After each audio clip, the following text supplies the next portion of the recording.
reka amakuru y'imyidagaduro nyahere hano iwacu mu Rwagasabo duhere ku muhanzi witwa Kivumbi King nyuma yuko ku itariki ya 17 z'uku kwezi turimo kwa Gicurasi yashyize hanze album ya kabiri, ni album yise Ganza iriho ibihangano bigera kuri 12.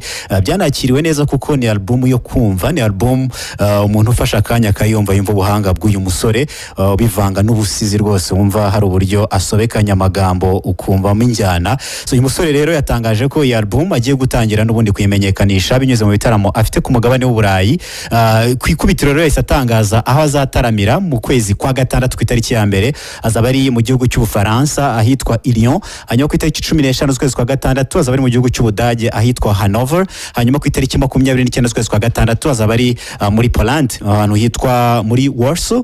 Yamaze gutangaza rero avuga ko hari n'andi matariki azongerwaho, ahubwo yaba yatangaje n'ubundi aya matariki agera kuri 3. Nimwe mu basore bahagaze neza, ndetse ikimara kujya hanze no album yavuze ko Imana nibishima ngo azanataramira abanyarwanda mu gitaramo kinini. Hanyuma kandi ntarava mu Rwanda, umuhanzi witwa Riderman arazwi cyane kuko amaze igihe kinini mu ruganda rw'imyidagaduro.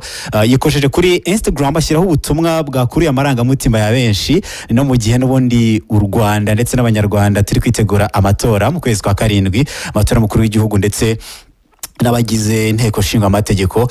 Riderman rero yanditse asa nk'utebya abwira ibisumizi cyangwa abafana be, ababwira ko ngo aburi mikono 300 gusa ngo abashe kwiyamamariza kuba depite, abaza nimba bamufasha kuyuzuza. Gusa nyuma yahise avuga ko n'ubundi ari kwiganirira, ariko yabajije ibibazo byatumye agira ubutumwa bwinshi bumusubiza ndetse akanakurura abamukurikira. Yabaje ese mu Rwanda byashoboka ko umurasta aba depite uhagarariye urubyiruko? Atese nibiki mwifuza ko depite uhagarariye urubyiruko yavuganira urubyiruko? Atese abadepite bahagarariye urubyiruko mu myaka yashize umusaruro wabo murawubona?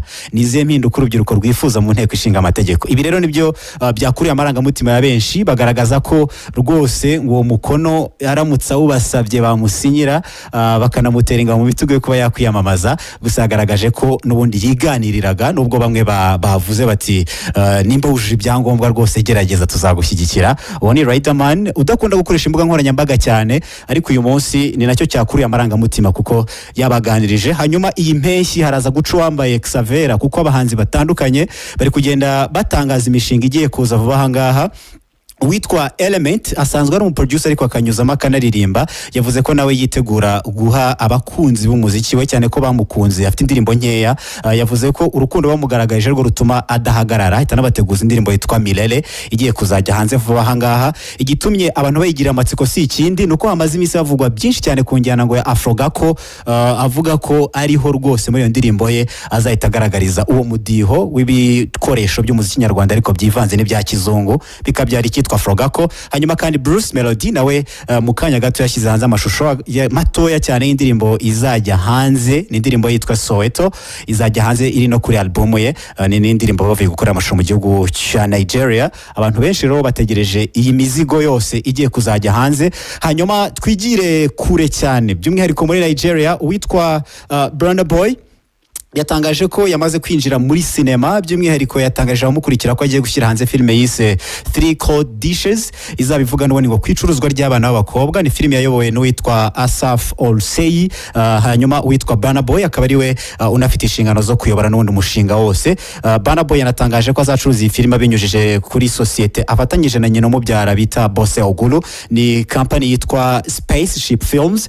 Mu kiganiro yagiranye n'igitangazamakuru bita Variety Magazine, yavuze ko rwose ngo iyi filime igiye kuzajya hanze. Yewe n'umuyobozi wayoboye iyi filime witwa Olsey yavuze ko ari filime ngo igiye kuzandika amateka muri sinema zo muri Afrika. Yongereye ubwo kuri Tiwa Savage washyize hanze filime yitwa Water and Gary, biri kubakorera cyane abantu bo muri Nigeria. Hanyuma kandi witwa Diamond Platnumz ni umuhanzi ukomeye mu gihugu cya Tanzania, yanabaye kandi umuhanzi wanditse amateka mashya yo kuba umuhanzi n'ubundi wa mbere ukomoka muri Afrika y'Iburasirazuba, wageze kuri miliyoni zirenga 400 bumvisha ibihangano byo ku rubuga rwa Boomplay. Ibi ngibi biniyongere ku gahigo yaramaze guca kuri Audiomack. Ni intambwe ikomeye cyane rero mu ruganda rwa muzika muri Tanzania kuko yabyishimiye cyane. Urakoze cyane Kareme.